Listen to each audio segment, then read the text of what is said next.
We've all used binders in school, right? Binders or folders, whatever you call them. These things, whatever you would call this thing. And we've all used those little plastic sleeves to customize them, right? It's how you show off your identity to your friends and classmates. You take this item that you have to bring everywhere with you anyway, and you use it to give everyone a little peek into your interests and tell everyone around you, hey, I'm a unique individual who likes things. Well, my current binder may be covered in pictures of Korean pop stars, but when I was young, I had one that showed off my very specific interests at the time. Namely, Invader Zim and the THQ game Destroy All Humans. I loved these two franchises. One was my favorite cartoon at the time, the other my favorite video game. So I would go on Google Images and look for these little PNGs of the characters and like images from the game and the TV show to slide into the plastic part of my binder. One side had Invader Zim stuff on it, the other side had Destroy All Humans stuff on it. Obviously, these two properties have a couple things in common. One, they were both funny, and two, they were both about aliens. I definitely have always had a fascination with aliens to the point where when I was young, I used to think I actually was an alien because of how hard of a time I had interacting with other human beings. It wasn't until later that I realized my struggle with talking to other people came from a disability that I suffer from called being a socially inept dumbass. I also liked comedy. I always loved making people laugh, hence me trying to make you laugh right now. Fortunately, YouTube helps me with this goal, since I don't actually have to look at you. So yeah, Invader Zim and Destroy All Humans both really struck a chord with me. Coincidentally, both of these properties that I had on my binder either have or are going to be making a return into modern media. Invader Zim in the form of the new Netflix movie, Enter the Florpus, and Destroy All Humans in a current gen remake that looks terrible. So let's talk about those two things. Which do I want to talk about first? Which one came out first? Invader Zim. Holy shit, I had no idea that Zim was this old. Invader Zim first premiered in March of 2001. I'm probably going to be called an idiot, but I really was not a fan of anything that was on Nickelodeon at the time. I was a Cartoon Network kid. At the time, Cartoon Network was playing amazing shows like Dexter's Laboratory, Johnny Bravo, Powerpuff Girls, Ed, Edd n Eddy, the fucking masterpiece that is Courage the Cowardly Dog. Pokemon was on at the time as well. I didn't really enjoy Hey Arnold. I wasn't big on Cat Dog. I didn't like Rocket Power. Sorry. I pretty much just tuned in for SpongeBob. All the other shows just had like this weird thing to them that I can't really place. I think maybe it's it being the tail end of a sort of like bygone era of entertainment. I don't know. Maybe. I don't know what I'm talking about. The point is, it just wasn't really entertaining to me. But then Invader Zim came out and Fairly Odd Parents premiered the same day as Invader Zim did.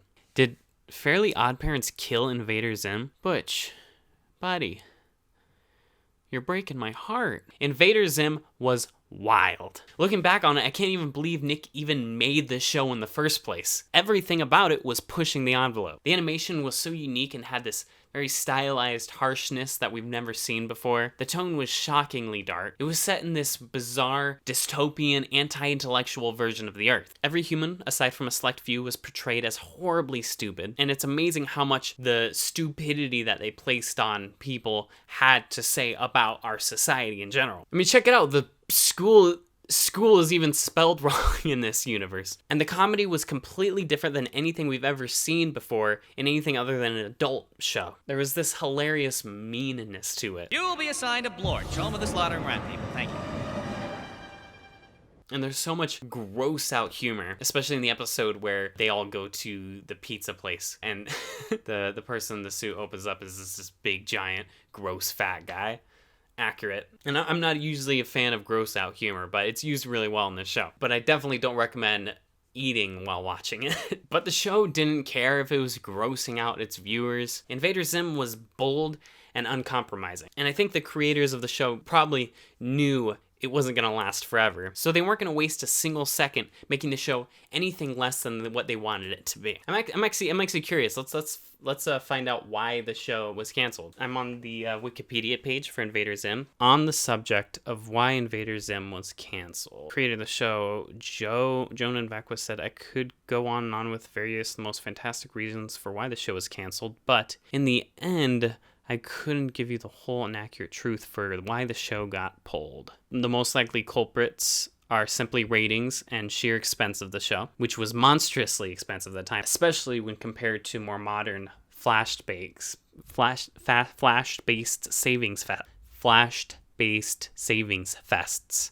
That's a fucking tongue twister. Richard Horvitz, voice of Invader Zim, got questioned about it. There's been lots of rumors that have abounded for many years about why Invader Zim was canceled. People think it's because the Bloody Gur episode, because there's a quick subliminal shot of Gur all bloody. I remember Bloody Gur. Do you guys remember Bloody Gur? But that's not it at all. Nickelodeon knew about that shot and they didn't seem to mind. There were two things that were going on in 2001. Our ratings were not doing well. Our demographic at the time was not the Fairly Odd Parents demographic. Ratings-wise, the only real barometer was the target audience, 6 to 10-year-olds. And I think that it was a little too much for that demographic. Yeah. One other thing that people often forget is the show premiered in March of 2001. By September of 2001, we had the horrible downing of the Twin Towers. Given the mood of the country at the time, I don't think people wanted to see shows that were about any kind of destruction or anything that had to do with someone trying to conquer the Earth. Oh boy. Whatever the case, Invader Zim, I think, will always be held up as one of Nickelodeon's most ambitious shows of all time. If you haven't watched it, go give it a try. It's definitely not for everyone, but it's something completely different, and I don't think there's really been anything like it since. And it holds up. Now let's talk about something that doesn't hold up. The Destroy All Humans franchise. I recently bought a digital copy of Destroy All Humans 2 for the PS4, and I've been playing it a bit. I haven't had a ton of time to play it because most of the time I'm either working or coming up with videos or playing Breath of the Wild.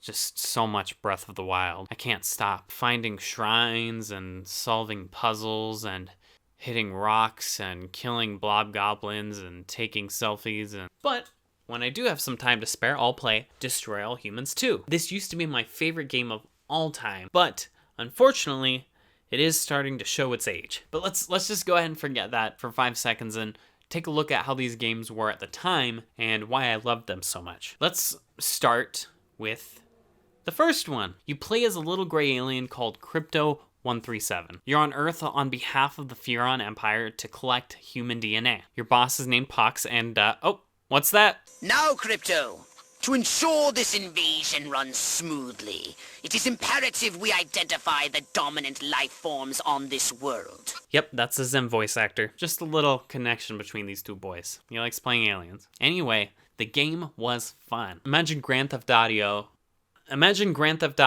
but you're an alien. It was awesome. It was tons of fun to level entire cities with your flying saucer and throw people around with your telekinesis and anally probe people for their brains. I don't know how that works. Plus, the game was hilarious. There was loads of political commentary about the time scattered throughout the game, most of which flew over my little millennial head. And these two, Crypto and Pox, have fantastic chemistry. Crypto's like the guns a-blazing, hot-headed maniac guy who just wants to destroy everything, and Pox is kind of like the voice of reason. He wants to do things surgically, and they kind of have like this cool dynamic that both adds a lot of humor and fun to the game while being functional as well, where Crypto obviously wants to do everything the most destructive, simple possible way. Pox encourages you to explore other functions of the game, like the stealth mechanic. Ah, fuck. Now this is running out of battery? Come on. All right, 1 second. For our first game, it was great, but there were still a few things that needed improving. Ammo was kind of a hassle. You had to find it sitting around in the world. There were only 4 very simple weapons. The saucer felt restrictive in that you only had one plane of motion. And then Destroy All Humans 2 came along and fixed basically every issue I had with the first one. Ammo can now be obtained at any time by transmogrifying objects. The game added 4 new weapons, all of which were crazy and fun as hell. The saucer can now move up and down. Destroy All Humans 2 was a massive improvement over the first one, and it is the definitive Destroy All Humans game. If you're only going to play one game in the entire series, make it this one. Next was Big Willy Unleashed, which was an exclusive for the Nintendo Wii. Was it good? I don't know, I've never played it. I was grounded the week my family rented the game, so I just watched my brother play it. Looked kind of bad. That's all I could say about it. Then there was, oh god, Path of the Furon. This is one that I've got some strong opinions on, boys. It was the most disappointed I had ever felt playing a video game, especially since I had watched the gameplay trailer for it over and over and over again, because I was dying waiting for that game. But then the game came out and it was simply unfinished. There was a lot of good elements in the game. Like, the new weapons were cool. I liked the way the saucer worked. The story clearly had some good stuff going for it. But the game just didn't work. It was broken. The game trailer advertised this new temporal fist ability, which allowed you to stop time and move things around. So you could set things up, grab an object, and send it flying at them so you can knock them down all at once like a bunch of bowling pins. It was complete with a bowling sound effect. It sounds fun. Unfortunately, things despawn the second you look away from them. So I started taking a bunch of cars and then just stacking them up like a big giant Jenga tower. And when I had this big giant tower built, I wanted to launch something at it. So I turned around to pick up another car to launch at the tower, but I turned back around and the entire tower of cars was gone. All the work I had done setting up all the vehicles was for nothing. That was the moment where I was like, fuck this unfinished, glitchy-ass game. I'm not even gonna bother completing it. But then I completed it. But I didn't enjoy it. If you ever find a copy of the game, please just burn it. And as bad as that game was, I'll still always have the positive memory of the first two games. It didn't ruin my love for Destroy All Humans. And against my better judgment, I'll probably buy the remake. One of the things I always remember seeing in the original reviews was that both of the first two games were fine, but they had a ton of potential, a ton of unfulfilled potential. Even though the games were my favorite games at the time, I agreed with that. They were really great concepts, really great ideas, really well constructed games that could have been greater. And maybe this remake will finally be able to set that right and bring this franchise up to the AAA status that I know it's capable of. Doubt it, though. Alright, that's enough of that. Let's go ahead and do what I said I'd do in the title of the video. Let's go ahead and recreate that binder.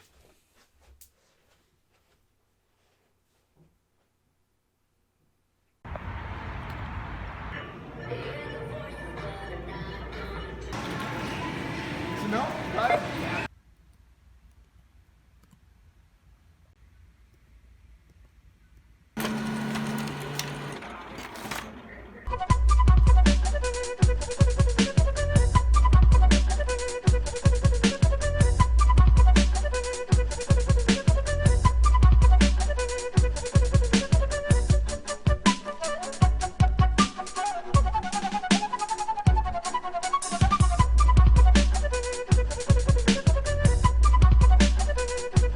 Alright, it's all done. The binder from my childhood. Here's the Zim side.